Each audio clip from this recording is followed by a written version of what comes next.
السلام علیکم ورحمۃ اللہ وبرکاتہ۔ محترم سامعین کرام، سیرت ابو بکر صدیق رضی اللہ عنہ کا یہ 5واں پارٹ ہے۔ اس حصے میں جنگ ذات السلاسل، جنگ قارن، جنگ دلجہ، جنگ لیس، فتح حیرہ کے بارے میں گفتگو ہوگی۔ خالد بن ولید رضی اللہ عنہ کا پیغام ایرانی رؤسا کے نام بھی سنایا جائے گا۔ خالد بن ولید رضی اللہ عنہ کی سپہ سالاری میں جو جنگیں ہوئیں، تقریباً ان جنگوں کے بارے میں تفصیلی گفتگو ہوگی انشاءاللہ، لہذا غور سے سنیں اور روشن ماضی سے سبق حاصل کریں۔ محترم سامعین کرام، جنگ ذات السلاسل کے بارے میں پہلے سماعت فرمائیں۔ خالد بن ولید رضی اللہ عنہ کا مقابلہ ابلا میں تمام اسلامی لشکر کو شمار کیا تو کل 18,000 آدمی تھے۔ معذرت خواہ ہوں، خالد بن ولید رضی اللہ عنہ نے مقام ابلا میں تمام اسلامی لشکر کو شمار کیا تو کل 18,000 آدمی تھے۔ آپ کے سامنے عراق کا وہ ایرانی صوبہ تھا جس کا نام حزیر تھا یا حزیر تھا، اور دربار ایران سے اس صوبے کا گورنر ہرمز نامی ایک نہایت دلیر و جنگجو سردار مقرر تھا۔ اس ہرمز کی دھاک تمام عرب و عراق اور ہندوستان تک بیٹھی ہوئی تھی، کیونکہ وہ جنگی بیڑا لے کر ساحل ہندوستان پر بھی حملہ آور ہوا کرتا تھا۔ خالد بن ولید رضی اللہ عنہ نے ہرمز کے نام ایک خط اتمام حجت کے لیے لکھا اور اسلام کی طرف دعوت دی۔ ہرمز نے اس خط کے پہنچتے ہی فوراً دربار ایران کو اطلاع دی اور خود فوجیں جمع کر کے خالد بن ولید رضی اللہ عنہ کے مقابلے کو بڑھا۔ ادھر سے خالد بن ولید نے اپنا لشکر 3 حصوں میں تقسیم کر کے ایک حصے کی سرداری عدی بن حاتم رضی اللہ عنہ کو دی، دوسرا حصہ قعقاع بن عمرو رضی اللہ عنہ کے سپرد کیا، اور تیسرے حصے کو اپنے ماتحت رکھ کر تینوں سرداروں نے دائیں بائیں 1 دن کی مسافت کا فاصلہ طے کر کے حزیر کی طرف بڑھنا شروع کیا۔ لشکر ایران کے قریب پہنچ کر تینوں اسلامی سردار مل گئے۔ ایرانیوں کے مقابل اسلامی لشکر خیمہ زن ہوا۔ معزز سامعین کرام، اول خالد بن ولید رضی اللہ عنہ میدان میں نکلے اور ہرمز کو مقابلے کے لیے طلب کیا۔ ہرمز خالد رضی اللہ عنہ کی آواز سن کر میدان میں نکلا۔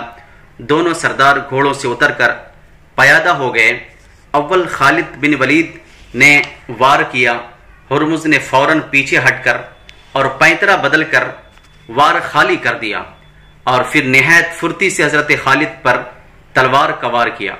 حضرت خالد بن ولید نے فوراً بیٹھک کے ساتھ آگے سمٹ کر اس کی کلائی تھام کر تلوار چھین لی۔ ہرمز تلوار چھنواتے ہی خالد رضی اللہ عنہ کو لپٹ گیا اور کشتی کی نوبت پہنچی۔ خالد رضی اللہ عنہ نے اس کی کمر پکڑ کر اٹھایا اور زمین پر اس زور سے پٹکا کہ پھر وہ حرکت نہ کر سکا۔ پھر اس کے سینے پر چڑھ بیٹھے اور سر کاٹ کر پھینک دیا۔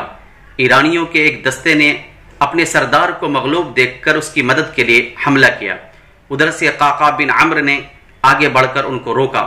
پھر دونوں فوجیں آگے بڑھیں اور جنگ مغلوبہ شروع ہوئی۔ تھوڑی ہی دیر میں ایرانی میدان چھوڑ کر بھاگ نکلے۔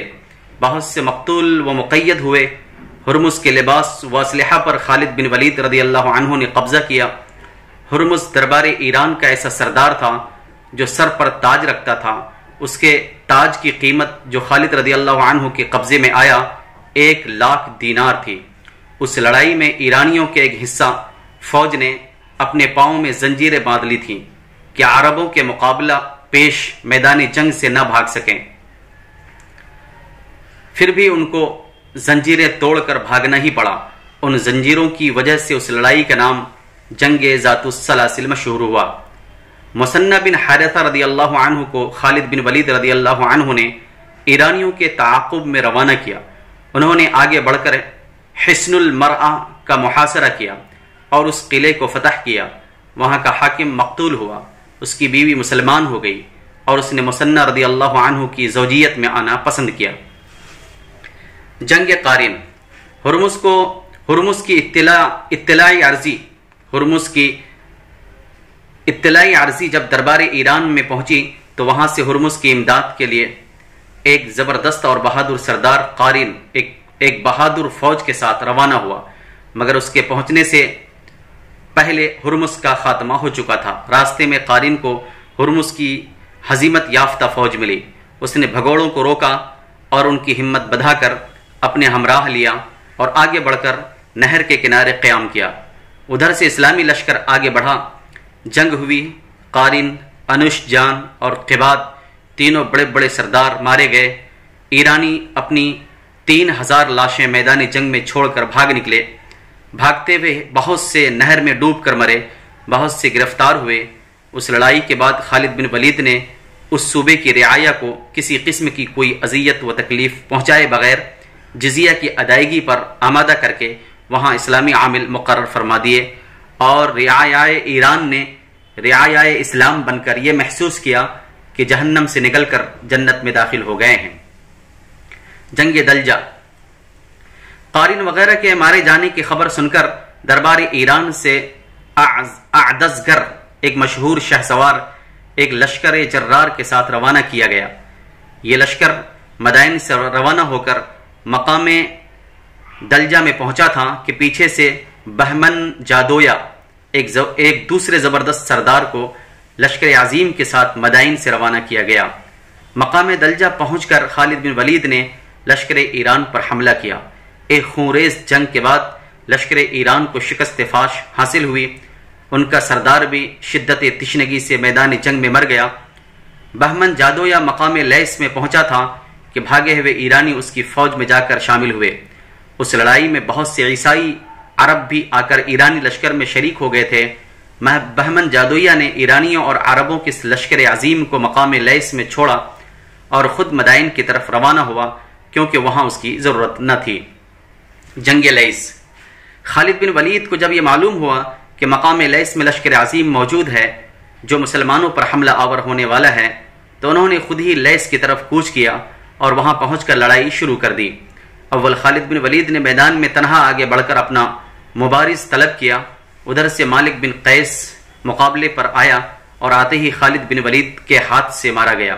اس کے بعد جنگ مغلوبہ شروع ہوئی اور 70,000 دشمن میدان جنگ میں مسلمانوں کے ہاتھ سے مارے گئے۔ فتح حیرہ، جنگ لیس سے فارغ ہو کر خالد بن ولید رضی اللہ عنہ نے حیرہ کا محاصرہ کیا۔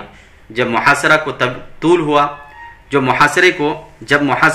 ہوا اور شہر والے عاجز ہو گئے تو حیرہ کا رئیس عمرو بن عبد المسیح مع دوسرے رؤسا کے خالد بن ولید کی خدمت میں حاضر ہوا۔ ایرانی سردار اور ایرانی لشکر جو حیرہ میں موجود تھا، اردشیر کسرا کی موت کا حال سن کر پہلے ہی فرار ہو چکا تھا۔ عبد المسیح نے تقریباً 2 لاکھ روپیہ خراج قبول کر کے صلح کر لی۔ فتح حیرہ کے بعد خالد بن ولید نے زرار بن الازور، زرار بن الخطاب، قعقاع بن عمرو، مثنى بن حارثہ، عینیہ بن الشماس وغیرہ رضی اللہ عنہم اجمعین سرداران لشکر کو حیرہ کے اطراف و جوانب میں چھوٹے چھوٹے فوجی دستوں کے ساتھ روانہ کیا۔ ہر ایک قبیلہ اور ہر ایک بستی نے جزیہ یا اسلام قبول کیا، اور اس طرح دجلہ تک کا تمام علاقہ خالد بن ولید کے ہاتھ پر فتح ہو گیا۔ خالد بن ولید رضی اللہ عنہ حیرہ میں مقیم رہ کر ارد گرد کی مہمات کا اہتمام و انصرام فرماتے رہے۔ خالد بن ولید رضی اللہ عنہ کا پیغام۔ حیرہ سے خالد بن ولید رضی اللہ عنہ نے ایک خط ایرانی رؤسا کی طرف روانہ کیا اور منشور عام عراق کے ان عمرا کے نام بھیجا جو زمینداروں یا جاگیرداروں کی حیثیت رکھتے اور ابھی تک مطیع و منقاد نہ ہوئے تھے۔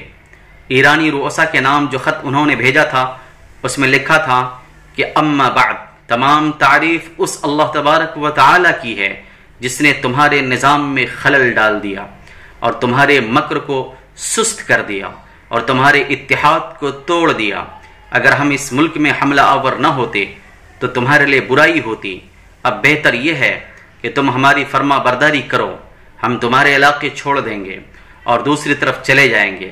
اگر تم ہمارے مطیع نہ ہوئے تو پھر تم کو ایسے لوگوں سے واسطہ پڑے گا جو موت کو ایسا دوست رکھتے ہیں جیسے تم زندگی کو محبوب رکھتے ہو۔ دوسرے منشور عام کا یہ مضمون تھا کہ تمام تعریف اللہ تبارک و تعالی کے لیے ہے، جس نے تمہاری شیخی کرکری کی اور تمہارے اتفاق کو توڑ دیا اور تمہاری شان و شوکت مٹا دی۔ پس تم اسلام قبول کرو کہ سلامت رہو گے، یا ہماری حفاظت میں آ کر ذمہ بن جاؤ اور جزیہ ادا کرو، ورنہ میں ایسی قوم تم پر لایا ہوں جو موت کو ایسا عزیز رکھتی ہے جیسا تم شراب خوری کو محبوب رکھتے ہو۔ ان خطوط و فرامین کا یہ اثر ہوا کہ دربار ایران میں جو بادشاہ کے متعلق جھگڑے پڑے ہوئے تھے وہ فوراً سلجھ گئے، اور امیران دربار فوراً اپنا ایک بادشاہ منتخب کر لینے میں متفق ہو گئے تاکہ اہل عرب کا تدارک دل جمعی کے ساتھ بآسانی ہو سکے۔ فتح انبار یا جنگ ذات العیون۔ ایرانیوں نے انبار میں ایک لشکر عظیم فراہم کر کے شیرزاد والی سابات کو اس لشکر کا سپہ سالار بنایا تھا۔ خالد بن ولید حیرہ میں اس اجتماع لشکر کی خبر سن کر حیرہ سے انبار کی طرف روانہ ہوئے۔ شیرزاد نے انبار کی فصیل کے باہر مٹی کا دمدمہ بھی تیار کرا لیا تھا، اور وہ عربی لشکر کا مقابلہ کرنے کے لیے ہر طرح تیار و مستعد تھا۔ خالد بن ولید نے جب انبار کا محاصرہ کیا تو محصورین نے دمدمہ سے یک لخت تیروں کی بارش شروع کر دی، اور اسلامی لشکر میں 1000 مجاہدین کی آنکھیں تیروں سے زخمی و بیکار ہو گئیں۔ لیکن لشکر اسلام اور اس کا شیر دل سپہ سالار ایسا نہ تھا کہ تیروں کی بارش اس کو روک سکے۔ خالد بن ولید نے کمزور و ناتواں اونٹوں کو ذبح کرا کر خندق میں ڈال دیا، اور اس طرح جب خندق کے عبور کرنے کا راستہ بن گیا تو مسلمانوں نے اول دمدمہ پر قبضہ کیا، پھر فصیل شہر تک پہنچ کر خون کے دریا بہا دیے۔ ایرانیوں نے مدافعات میں بڑی ہمت و بہادری کا اظہار کیا، مگر مسلمانوں کے مقابل کچھ پیش نہ کی گئی۔ شیرزاد نے جب دیکھا کہ شہر پر مسلمانوں کا قبضہ ہونے والا ہے تو اس نے فوراً خالد بن ولید کے پاس صلح کا پیغام بھیجا۔ خالد بن ولید نے جواباً کہلا بھیجوایا کہ شیرزاد اپنے چند مخصوص ہمراہیوں کے ساتھ صرف 3 دن کا سامان رست لے کر اپنے شہر سے اگر اس شہر سے نکلنا چاہے تو ہم اس کو جانے دیں گے۔ چنانچہ ایسا ہی ہوا کہ شیرزاد شہر چھوڑ کر نکل گیا، اور خالد بن ولید فاتحانہ شہر میں داخل ہوئے۔ ایرانیوں نے اسلامی لشکر کے مقابلے کے لیے جا بجا فوجی تیاریاں مکمل کر رکھی تھیں۔ چنانچہ انبار میں معلوم ہوا کہ مقام عین التمری میں مہران بن بہرام 24,000 ایرانیوں کا ایک لشکر عظیم لیے ہوئے، اور عقبہ بن ابی عقبہ اہل عرب کے ایک اجتماع عظیم کے ساتھ بقصد قتال خیمہ زن ہے۔ گرد و نواح کے عرب قبائل تغلب و عباد وغیرہ بھی اسلامی لشکر کے مقابلے کی غرض سے فراہم ہو کر آ گئے تھے۔ خالد بن ولید نے زیرقان بن بدر کو شہر انبار کا حاکم مقرر کر کے خود عین التمر کا قصد کیا۔ فتح عین التمر۔ عقبہ بن عقبہ نے خالد بن ولید کے قریب پہنچنے کی خبر سن کر مہران بن بہرام ایرانی سپہ سالار سے کہا کہ عربوں کی لڑائی کو عرب ہی خوب جانتے ہیں، لہٰذا آپ اول ہم کو اسلامی لشکر کا مقابلہ کرنے دیجیے۔ مہران نے اس بات کو بخوشی منظور کر لیا۔ عقبہ سب سے پہلے میدان میں نکلا۔ خالد بن ولید نے اس کو فوراً زندہ گرفتار کر لیا۔ عقبہ کے گرفتار ہوتے ہی عقبہ کا تمام لشکر بھاگ پڑا۔ بہت سے مفرورین کو مسلمانوں نے گرفتار بھی کیا۔ مہران بن بہرام پر اس نظارے سے ایسی ہیبت طاری ہوئی کہ وہ قلعہ چھوڑ کر بلا مقابلہ فرار ہو گیا۔ عقبہ کی بھاگی ہوئی فوج نے ایرانیوں سے قلعہ خالی دیکھ کر فوراً قلعے میں داخل ہو کر دروازہ بند کر لیا، اور اس طرح قلعہ بند ہو کر بیٹھ گئے۔ 4 روز محاصرے کے بعد قلعہ پر بھی اسلامی لشکر کا قبضہ ہوا۔ عیسائی عرب جو مجوسیوں کے ساتھ مل کر لڑ رہے تھے مقتول ہوئے، اور مال و اسباب پر مسلمانوں کا قبضہ ہوا۔ بالائی عراق۔ اس سے پہلے ذکر ہو چکا ہے کہ حکم صدیقی کے مطابق عیاض بن غنم رضی اللہ عنہ نے بالائی عراق پر حملہ کیا تھا۔ خالد بن ولید کو تو بہت جلد قبائل و روسا سے گزر کر ایرانی سرداروں اور ایرانی فوجوں سے مقابلہ پیش آ گیا تھا۔ اگرچہ عرب سردار اور عیسائی قبائل بھی برسر مقابلہ تھے، لیکن وہ ایرانیوں سے جدا نہ تھے۔ عیاض بن غنم رضی اللہ عنہ جو بالائی عراق پر حملہ آور ہوئے تھے، ان کو ابھی تک عیسائی خود مختار رؤسا سے فرصت نہیں ملی تھی۔ وہ جس علاقے میں مصروف پیکار تھے، وہ علاقہ عراق، جزیرہ ایران، شام کا مقام اتصال تھا، اور اسی لیے ان کی مارکہ آرائیوں کا اثر جس قدر دربار ایران پر پڑ سکتا تھا اسی قدر دربار ہرقل پر بھی پڑ رہا تھا۔ جس زمانے میں خالد بن ولید نے عین التمر کو فتح کیا، اس وقت عیاض بن غنم عرب کے مشرک و نصرانی قبائل کو زیر کرتے ہوئے دومت الجندل کے حکمرانوں سے برسر مقابلہ تھے۔ علاقہ دومت الجندل میں 2 رئیس تھے، ایک عقیتر بن عبد الملک جس کا ذکر سیرت نبی صلی اللہ علیہ وسلم کے واقعات میں آ چکا ہے، دوسرا جودی بن ربیعہ۔ یہ دونوں رئیس متفق و متحد ہو کر عیاض بن غنم کے مقابلے میں صف آرا تھے، اور انہوں نے ارد گرد کے تمام نصرانی قبائل کو اپنے ساتھ مسلمانوں کے مقابلے میں شریک و متحد کر لیا تھا۔ عیاض بن غنم کا ایک خط عین التمر میں خالد بن ولید کے پاس پہنچا کہ ہماری مدد کو پہنچیے، دشمن کی بڑی تعداد و قوت کا مقابلہ ہماری نہایت ہی قلیل جمعیت سے شاید نہ ہو سکے۔ فتح دومت الجندل۔ خالد بن ولید رضی اللہ عنہ قعقاع بن عمرو رضی اللہ عنہ کو حیرہ میں اپنا نائب بنا کر بلا توقف دومت الجندل کی جانب روانہ ہوئے۔ خالد رضی اللہ عنہ کے آنے کی خبر سن کر عقیتر بن عبد الملک نے جودی بن ربیعہ اور دوسرے نصرانی سرداروں سے کہا کہ مسلمانوں سے صلح کر لینی چاہیے، لیکن انہوں نے اس رائے کو ناپسند کیا۔ عقیتر ان کا ساتھ چھوڑ کر تنہا نکل کھڑا ہوا۔ اس کے اس طرح جدا ہو کر جانے کی خبر مسلمانوں کو بھی لگ گئی۔ ایک چھوٹے سے دستہ فوج نے اس کو گرفتار کرنا چاہا، مگر وہ لڑ کر ہلاک ہوا۔ دومت الجندل کے قریب پہنچ کر خالد بن ولید نے اول یہ تحقیق کی کہ عیاض بن غنم کس طرف حملہ آور ہیں۔ اس کے مقابل دوسری طرف سے خالد بن ولید نے حملہ شروع کیا۔ جودی بن ربیعہ نے جو اب عیسائی لشکر کا سپہ سالار اعظم تھا، اب اپنے لشکر کے فوراً 2 حصے کر کے ایک عیاض بن غنم کے مقابلے کو بھیجا اور دوسرا حصہ خود لے کر خالد بن ولید کے مقابلے پر آیا۔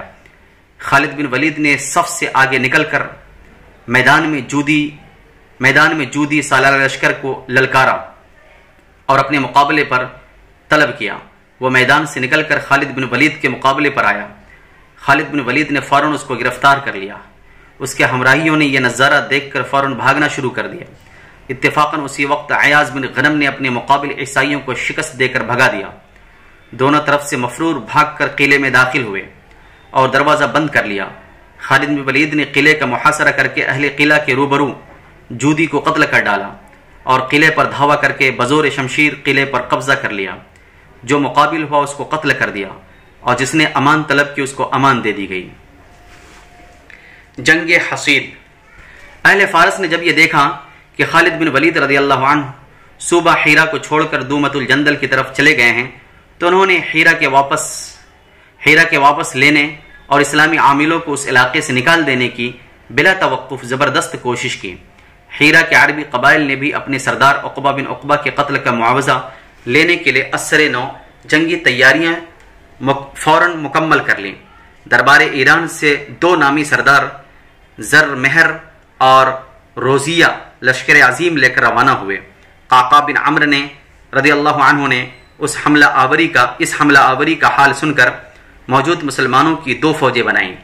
ایک کی سرداری ابو لیلہ رضی اللہ عنہ کو دی اور دوسری قعقاع بن عمرو نے اپنے ماتحت لی اور حیرہ سے روانہ ہو کر مقام حصید میں ایرانیوں سے جا بھیڑے۔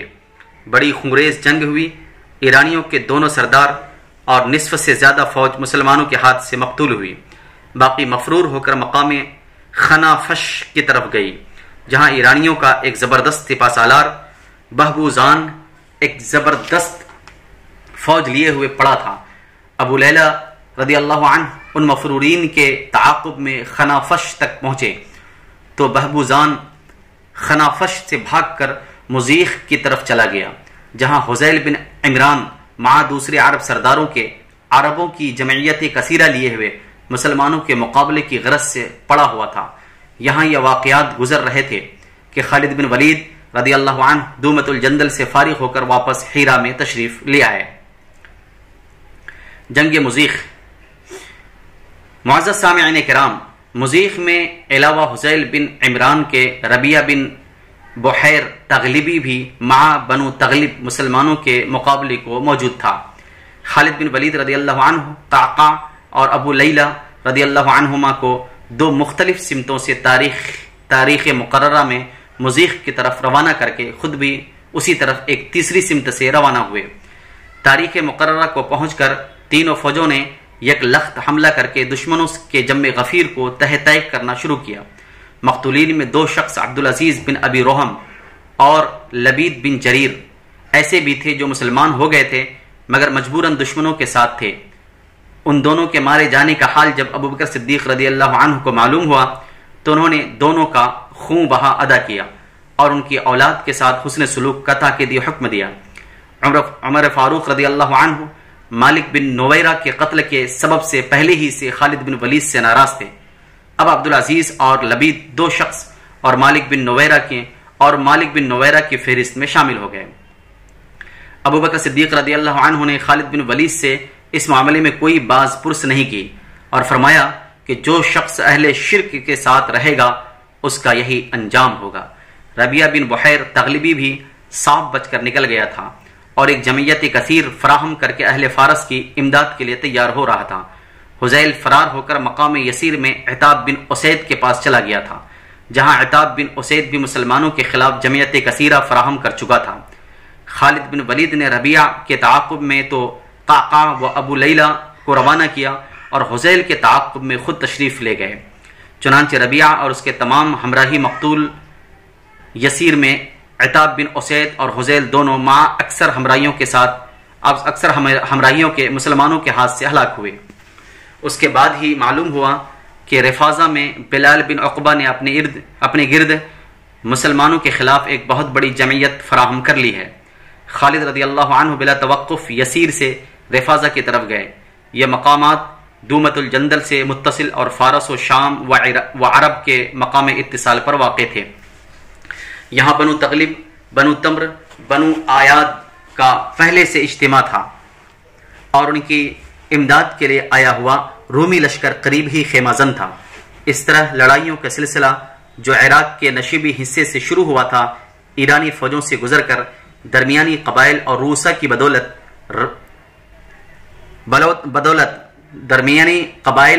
کی بدولت رومی لشکر تک پہنچ گیا۔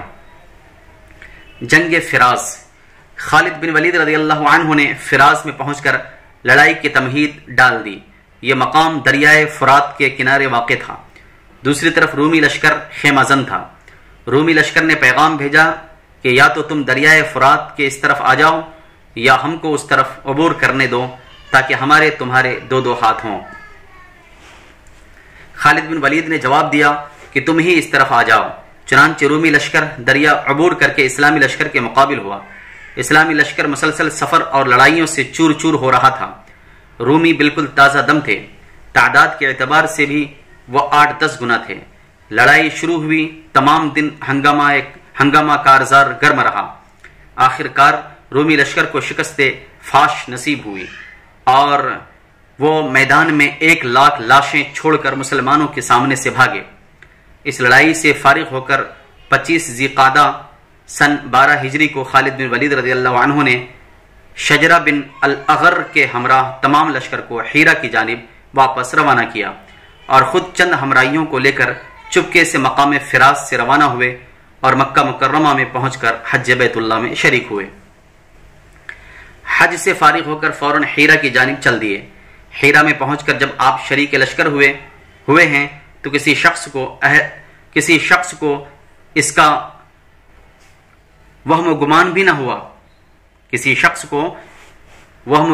ہوا کہ یہ حج کر کے آئے ہیں۔ اتفاقاً یہ خبر چھپی نہ رہ سکی اور رفتہ رفتہ ابوبکر صدیق رضی اللہ عنہ کے کانوں تک پہنچی۔ انہوں نے خالد بن ولید رضی اللہ عنہ کو آئندہ اس قسم کی حرکت سے منع کیا اور کسی قدر اظہار ناراضگی بھی کیا۔ اس سال ابوبکر صدیق رضی اللہ عنہ نے بھی حج بیت اللہ ادا فرمایا اور اپنی جگہ مدینہ منورہ میں عثمان بن عفان رضی اللہ عنہ کو مدینے کا عامل بنایا۔ خالد بن ولید رضی اللہ عنہ نے حیرہ میں واپس آ کر وہاں کے چند چھوٹے چھوٹے مقامات پر جو باقی رہ گئے تھے قبضہ کیا۔ خالد بن ولید رضی اللہ عنہ ماہ ربیع الاول سن 13 ہجری تک علاقہ حیرہ میں رہے۔ آخر محرم سن 12 ہجری میں وہ اس علاقے میں داخل ہوئے تھے۔ اس قلیل مدت میں ان کو قدم قدم پر دشمنوں کا مقابلہ پیش آیا اور 20 خون ریز عظیم لڑائیاں لڑنی پڑیں۔ ہر ایک لڑائی میں ان کی فوج کم اور دشمن کی فوج کئی گنا زیادہ ہوتی تھی۔ ہر ایک لڑائی میں انہی کو فتح نصیب ہوئی، کسی موقع پر بھی ان کو شکست و ہزیمت حاصل نہیں ہوئی۔ ایرانیوں کی مغرور اور دشمن قوم کے دل پر ان کے قوت بازو اور عزم و استقلال کی بدولت عربوں کی دھاک بیٹھ گئی۔ اس قلیل مدت میں انہوں نے جس قدر وسیع ملک اور مختلف زبردست قبائل کو تسخیر کیا، اس کی نظیر تاریخ عالم میں بآسانی دستیاب نہیں ہو سکے گی۔ اس معاملے میں ہم مجبور ہیں کہ خالد بن ولید رضی اللہ عنہ کی بے نظیر شجاعت اور قابلیت سپہ سالاری پر درود و سلام بھیجیں، لیکن ان تمام خالدی کارناموں کی ایک روح ہے، اس روح کو بھی ہمیں تلاش کر لینا چاہیے۔ وہ روح انتخاب صدیقی، تربیت صدیقی اور ہدایات صدیقی رضی اللہ عنہ ہیں۔ مدینہ منورہ اور لشکر اسلام کے درمیان برابر سلسلہ خط و کتابت ہمیشہ جاری رہتا اور ہر ایک واقعے کی خبر جلد از جلد خلیفہ رسول تک پہنچ جاتی تھی۔ اسی طرح معمولی باتوں کے متعلق خلیفۃ الرسول کی طرف سے ہدایات پہنچتی رہتی تھی۔ وآخر دعوانا ان الحمد للہ رب العالمین۔ السلام علیکم ورحمۃ اللہ وبرکاتہ۔